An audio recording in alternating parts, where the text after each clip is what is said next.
What is up, Packer fans? Back again. Packers won. It's always a great week when the Packers win. Victory Monday is always awesome, and then you have Victory Tuesday, Wednesday, Thursday, Friday, Saturday, all the way up till the next Sunday. And now we're going to London to play the Giants. But Packers beat the Patriots 27-24 in overtime, a game they were favored by 9.5 points, and a game that they knocked out the second string quarterback for the Patriots since Mac Jones didn't start the game. Brian Hoyer started. Packers knocked him out in the first quarter. Should have been an easy street game for sure for the Packers.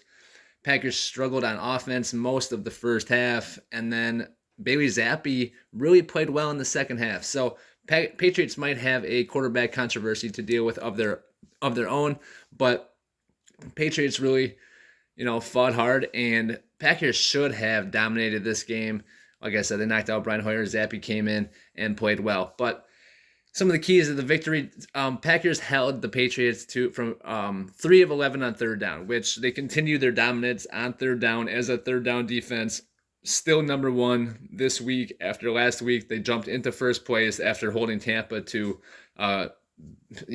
just as bad on third down, really. Both teams did rush for 10 first downs, but that doesn't mean on third down. And the Packers had 24 first downs while the Patriots only had 17. So really a big difference there. Packers also ran 71 plays while the Patriots ran 58.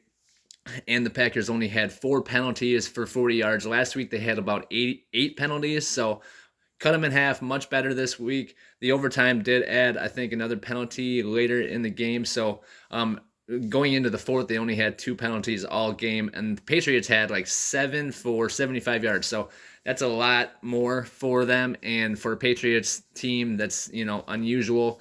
But all in all, Packers really dominated a lot of those stats, the hidden stats inside the game, which means the Packers should have won this fairly easily. The fact they went into overtime is a cause for some concern. A lot of people are questioning the offensive line. A lot of people are questioning Rodgers, some of his decision-making, some of those long ball throws that seem to be so off in the first half. Not really sure what people were looking at on the offensive line. The Packers only gave up 1 sack. I know hurries and pressures all count as well, but these are NFL defenses. Quarterbacks don't have a lot of time to throw. Most of these quarterbacks are going to be throwing it off a different platform, off one foot, like Patrick Mahomes style. You're not going to have a lot of nice pockets to just stand up in and throw. These guys have to be able to throw, with pressure in their face and all those different things. So for the most part, Rodgers had time. And in the second half and in the overtime, Rodgers, was able to connect with his receivers downfield. Looked like they started getting some things going, and it all started with that first third down conversion in the second half. But early in the first half, the Patriots got the ball right away. They were driving down the field a little bit. Garvin came in for Gary. Had a nice pressure on Hoyer, but Hoyer was able to hit a nice pass down the sideline, and the Patriots got into field goal position and were able to get 3 points from that drive. Then on the Packers' first drive, it's going well. Lazard hits a nice pass, and then Romeo Doubs catches one where he fumbles it, and the Patriots recover it really early in the game in that first quarter. For Doubs to lose a fumble, really tough. But Rodgers didn't lose faith in him. He kept going back to the young guy. He knows that he can make plays. He knows that he kind of threw that out ahead of Doubs, and Doubs had to reach real far with his hand. So before he was able to tuck it all the way in, it knocked out. So they almost could have called that not a catch, but he kind of ran forward as he was bringing it in. So, if they didn't call the one in the end zone a catch, whatever. It is what it is. But that was a kind of a turning point. It didn't allow the Packers to get anything going early. That first quarter and that second quarter were just a big struggle. But after Doubs' fumble, that's when Gary got his first sack on 3rd and 10. Patriots were in decent field position. They could have got some points there, put some more pressure on the Packers offense, and this Packers defense held again. Gary got his first sack, and I knew he would get another one after that one just because it was so early in the game. He got it right away, and just a big-time play. So first quarter ended. It was 0-3. Packers defense kept them in the game in that first quarter. It looked like the Patriots had opportunities to maybe jump out ahead a little bit more than they did. Packers are trying to stick with the run a little bit because that passing game was just so off. Some of those deep balls, Rodgers looked like he was throwing it to where no one was, and receivers were way off as well. So, but that first drive in the second quarter, it started, at the end of the first and led into the second, but Packers were driving nicely down the field, running the ball, passing some nice throws and everything. And then they had that Watson jet sweep for I think it was like a 19-yard touchdown run or 15-yard touchdown run for Watson. Got his Lambeau leap. Super exciting for the kid. That's so awesome for him. He had a lot of flack going in after week 1 and then just kind of was injured a couple weeks ago. So for him, huge to get his first touchdown, even though it was a rush touchdown, not a reception touchdown. He'll get his first receiving touchdown soon enough, but really awesome to see that. But really a nice play call. It was a lot of misdirection. I think both running backs were in the backfield. They kind of both went away, and Watson came around the other way. Didn't really even know he had the ball before he was all the way up the sideline in the end zone. So really nice play call there. Looks like the Patriots really went for that inside zone run that the Packers do often. So nice play call by LaFleur. And, Packers jump out to the lead then, 7-3. And when you have Bailey Zappi in there, you think, okay, well now Patriots aren't going to be able to do a whole lot. They're not going to be able to get the ball moving. They're going to run the ball. Packers will stop the run and force Bailey Zappi to make some throws, and he won't be able to do so. Well, we were wrong. Bailey Zappi can throw it. He can wing it for sure. He went to Western Kentucky, which is, notorious for throwing the ball all over the yard. And so, it's just Packers defense was holding, though. They kept stopping the Patriots, even in that second quarter. Rodgers was still off in the second quarter, late into the second quarter, but that Packers defense kept getting big third downs. It was really just the defense that kept the Packers in this game until the offense was able to kind of get into a little bit of a rhythm. 3rd and 4 late in the second, Rodgers rolls out and throws it away, and it looked like he just threw it to there was no one there. It wasn't a grounding, but it didn't even give anybody a chance to make a play. Wasn't even anybody in the vicinity really to like even say like, yeah, I was trying to get it to him. I just, it was just a really odd, and you could see that, that's kind of the old mentality where, oh, my guys aren't in the right spot. I'm just going to throw this ball away. Was worried about that early on. So that's just, just so off, in the first half. Gary's sack, forced fumble recovery, though, was huge. So after Rodgers' 3rd and 4, where he kind of just dumps it off to no one, Patriots were driving down the field, really moving the ball, and they got around the 30-yard line. They were running the ball a lot. Zappi was making some throws in the pass game, and Gary comes around the edge.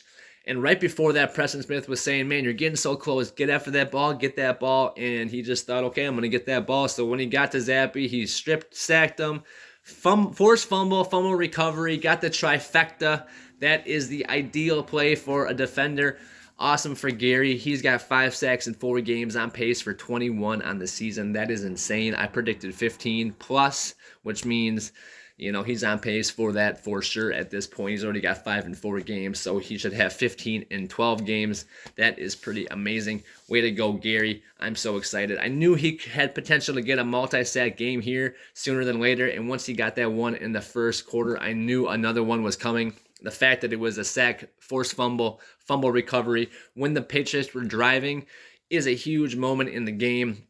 Like I said, it's just such a big part of what the Packers are trying to do is just, blitz, rush the passer, play good defense on the back end, but get after him up front, force him into bad throws, or make them turn it over like they did. Really a huge play for the Packers at that point because, like I said, the Patriots were in field goal range for sure. Would have been points on the board, no doubt. Then on 39 with less than 30 seconds left, right after that sack, Packers had the ball, obviously, because we forced fumble recovery.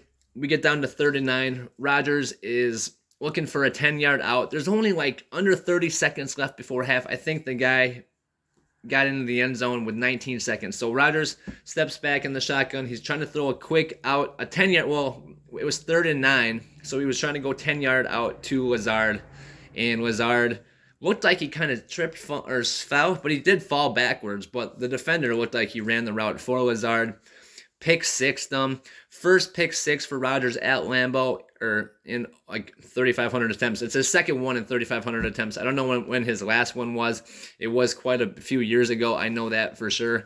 But still, his second pick six right before the half is huge because it was such a momentum swing. Packers had the ball. They had the lead. They were going to get the ball after halftime.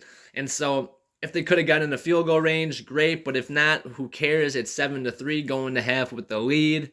And then you get the ball at halftime. You can score there. Now you're up 14-3. And now you put all the pressure on the Patriots. Instead, Packers throw the pick six. Rodgers gets pick sixth. And now the Patriots are up 10-7.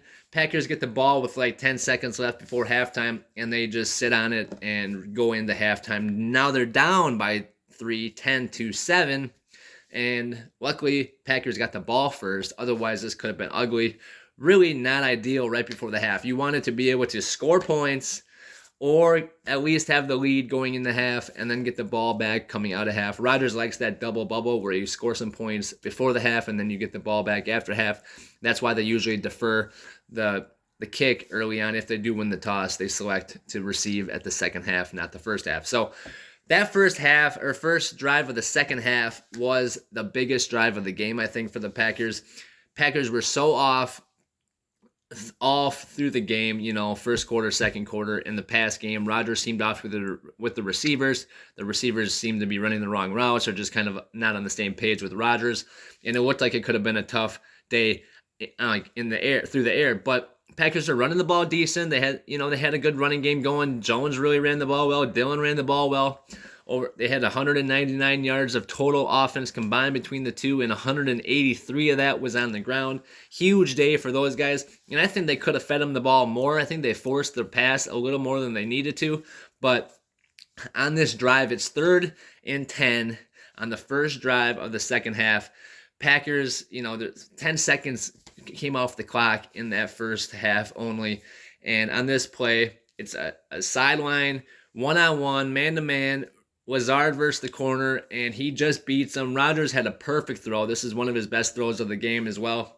But he just nailed Lazard with a perfect pass. Lazard laid out for it, caught it, 32-yard completion. Now you're down at the 50-yard line. But just such a huge play for the Packers at that point because the Packers offense, the receivers, Dobbs had that fumble. He had some mistakes in the game that he was, thinking about, and Cobb was making plays, but just having Lazard step up and be the guy, 6 catches, 106 yards, really showed he's taking the lead for those young guys, showing them how it's done, showing them what it takes and everything, and then he's making the plays to kind of be that leader as well. So on and off the field, that's what we love about Allen Lazard. Really exciting, but that was just a huge play. I mean, Rodgers was 3 of 11 for 44 yards, with 1 pick six in the first half. That's just horrible numbers. Then on this, his third throw basically was, I think it was 2 throws in a row on that drive before the third throw to Lazard. They might have ran it for no gain, but either way, Rodgers had already started with a pass incompletion on that drive and then hit Lazard on that 32-yarder on the sideline, on a dime, on a rope, just nailed him. And it just fired everybody up, fired up the offense, fired up the defense, got Rodgers kind of in a mindset, got Lazard in a mindset, and then got these other receivers kind of thinking, okay, now is go time. We got to figure this out. This drive was really consistent. Rodgers moved them down the field. After that pick six, you could tell that he was out there trying to get a vengeance, trying to just do anything he could to bounce back after that pick. So he's just very rare he throws interceptions and very, very rare he throws pick sixes. But Packers driving down the field, get to a 4th and 1 call. They were running the ball well up the middle. They were throwing the ball well on that drive, but they do a quick toss to Aaron Jones to the left side, and he just scat backs himself for about 6-7 yard gain. First down, really a nice play call. Everybody thought he was going to be in the middle, and he went to the outside. There was nobody out there for Jones. Really an awesome play. But then the Packers red zone.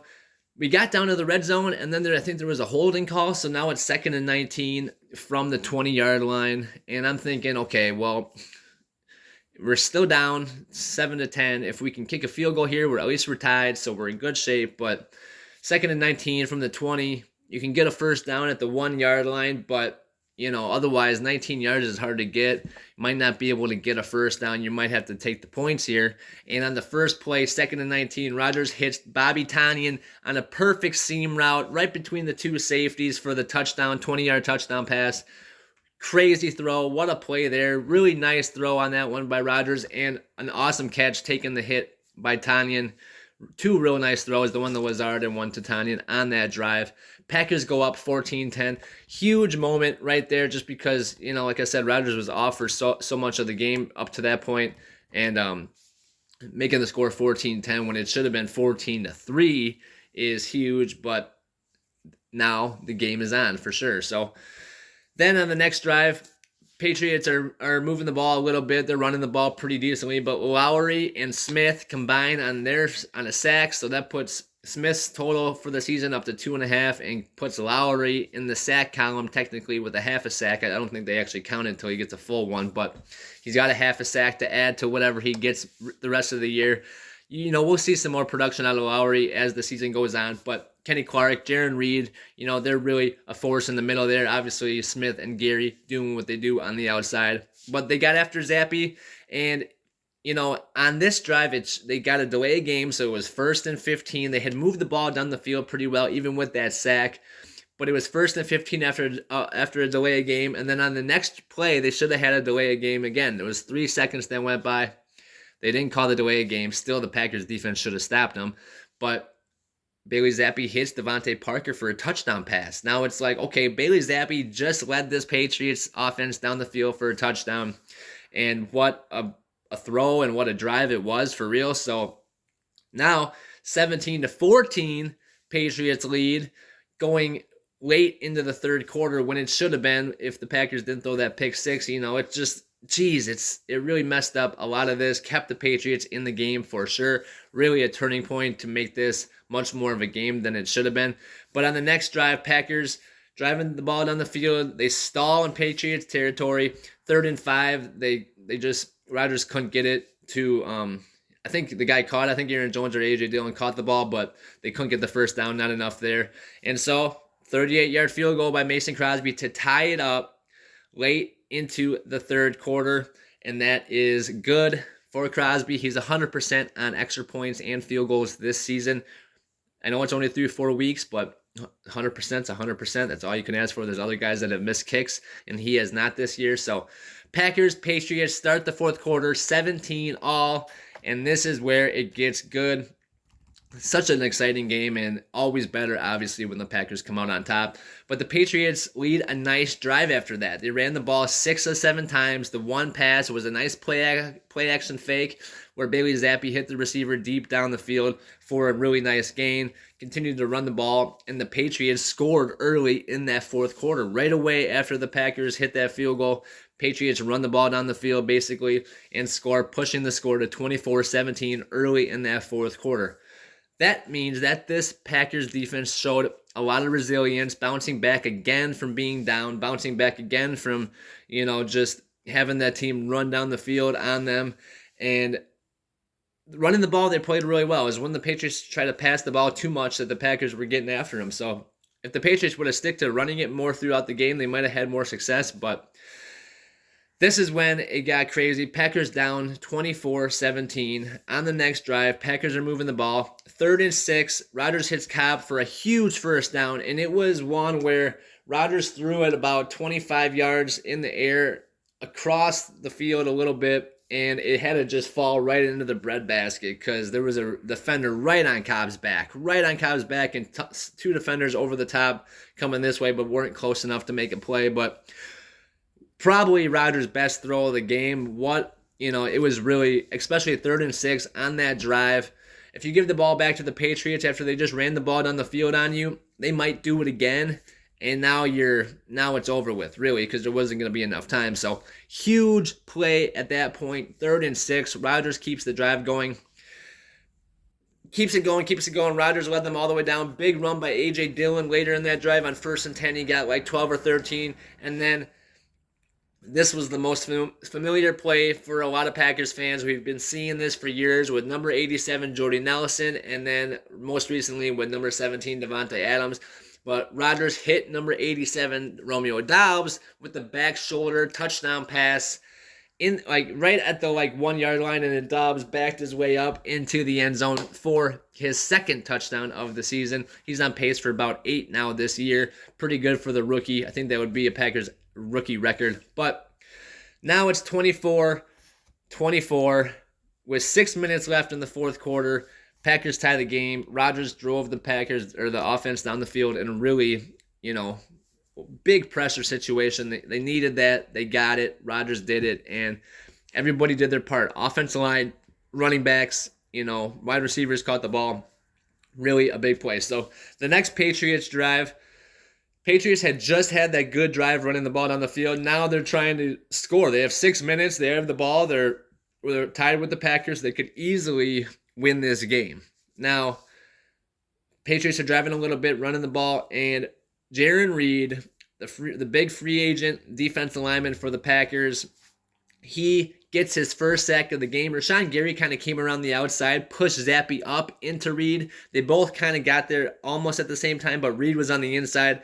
Gary was kind of tackling Reed as Reed was tackling Zappe. So Reed got the full sack on that one. It would have been 2.5 for Gary, but still awesome for Reed to get a sack. He had 6.5 2 years ago with Seattle. He's a guy that can definitely get pressure up the middle, but really a big play right there. Then it's 3rd and 15 for the Patriots, and another failed third down for the Patriots. Packers D forces a punt with 4 minutes to go. 4 minutes to go. That's enough time. They should be able to do it, right? 4 minutes to go. They should get a field goal at least.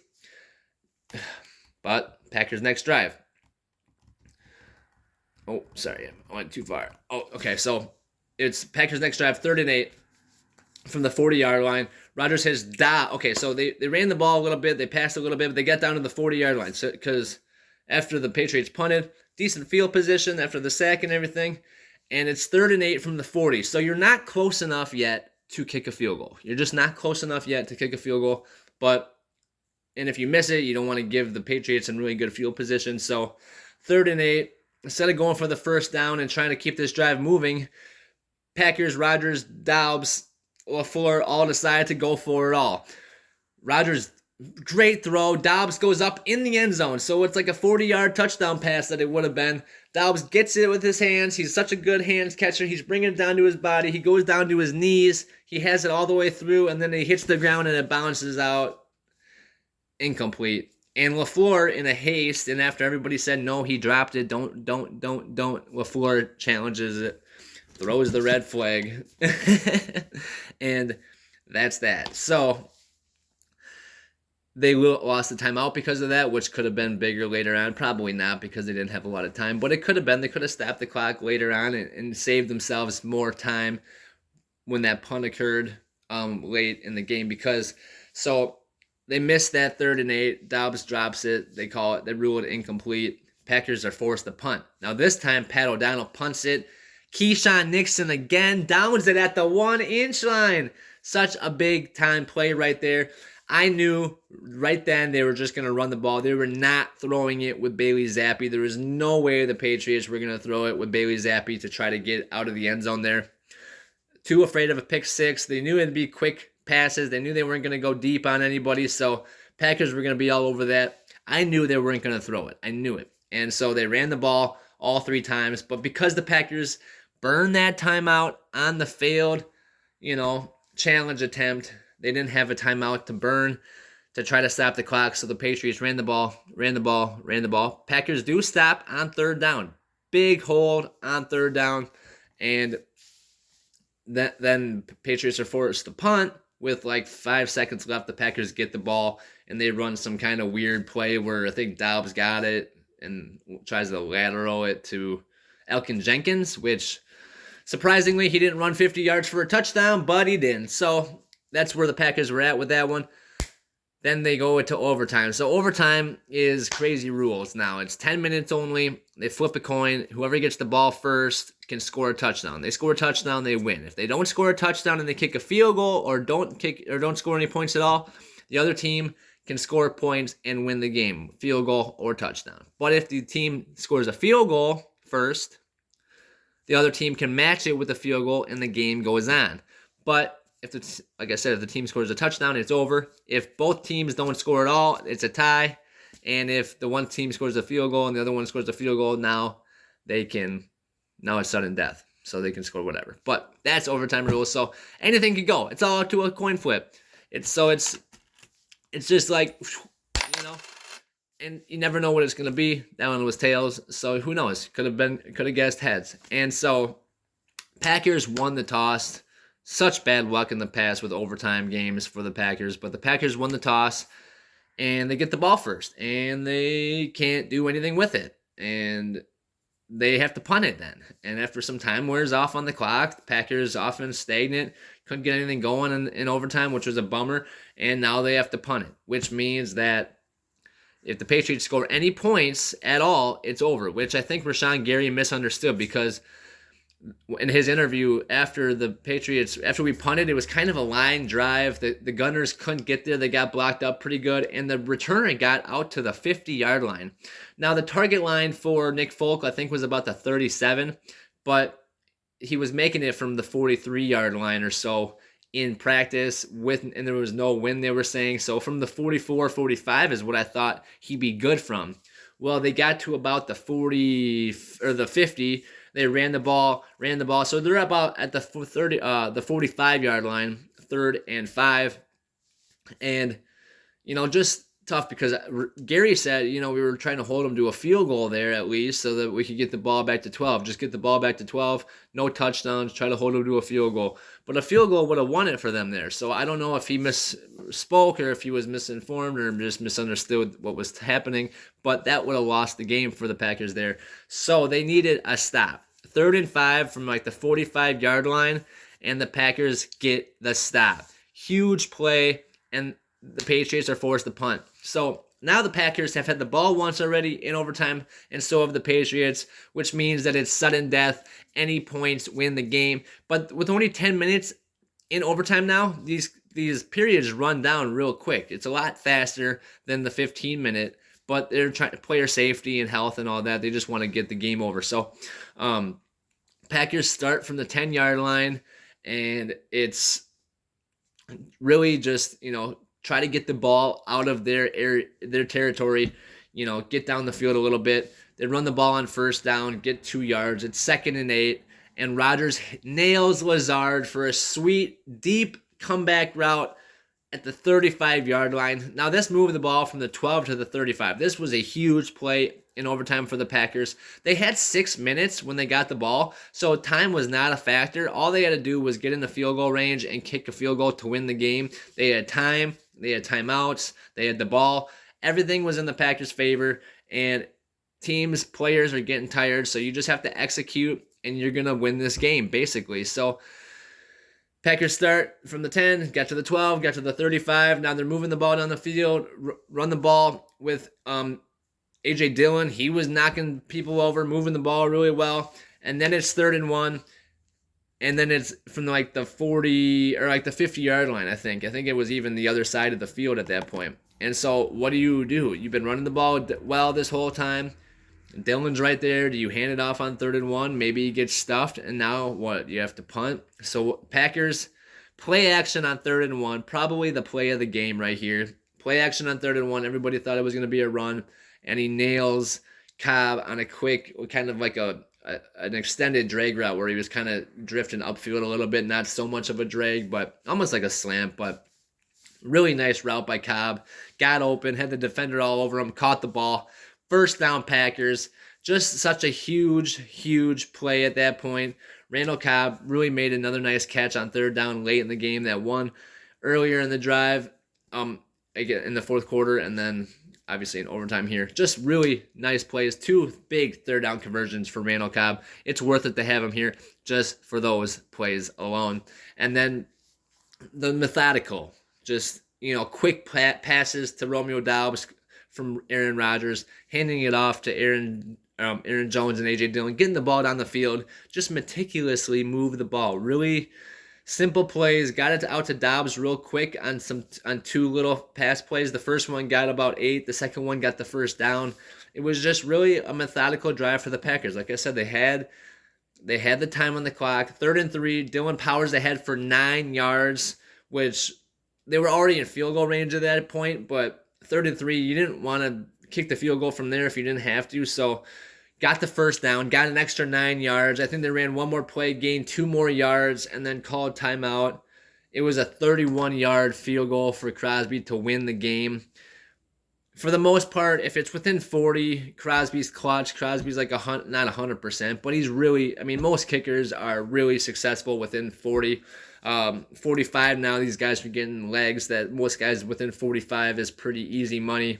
Obviously, once you get up over 50, there's so many other factors that can go into the kick. But 31-yarder, game winner at the end of overtime to seal it.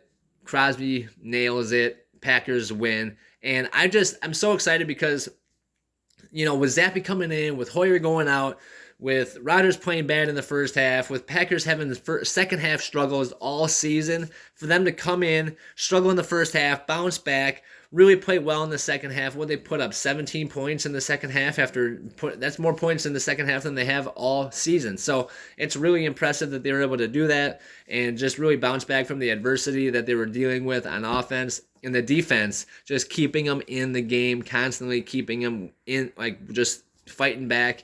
And Rodgers said it himself, this is not a sustainable way to win games in the NFL, relying on the defense this heavy. Packers offense is going to have to score some points. But once this offense gets going, gets running on all cylinders, scoring 30 points a game, and this defense is holding teams to, you know, under 20, the average was 15. Now this was, you know, they got up to 24, so I think the average will be about 18 now. But still pretty good for Packers defense. Really improved from last year. Special teams greatly improved from last year. There were some hiccups on some of those kickoff coverage units, and then on that final punt in overtime, letting them get a 20-yard return up to the 50. That would have been the deal or the backbreaker for the Packers, but defense held.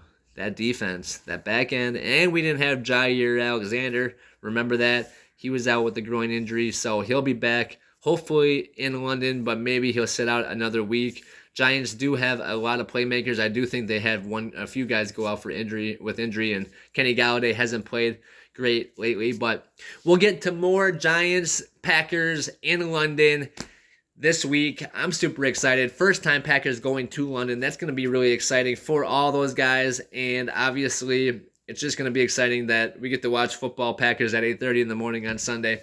And then but it's going to be interesting to get up that early and have to be all ready to rock. But I'm excited. Hope you guys are excited. I will be doing Packers Giants preview videos this week and what to expect in the game later this week as well. So watch for those, and thank you guys for watching this video. Don't forget to like the video and subscribe to the channel. Check out other videos and everything, all kinds of different videos, NFL and Packers. Thank you guys for watching again. Go Packers. Peace out. See you guys next time.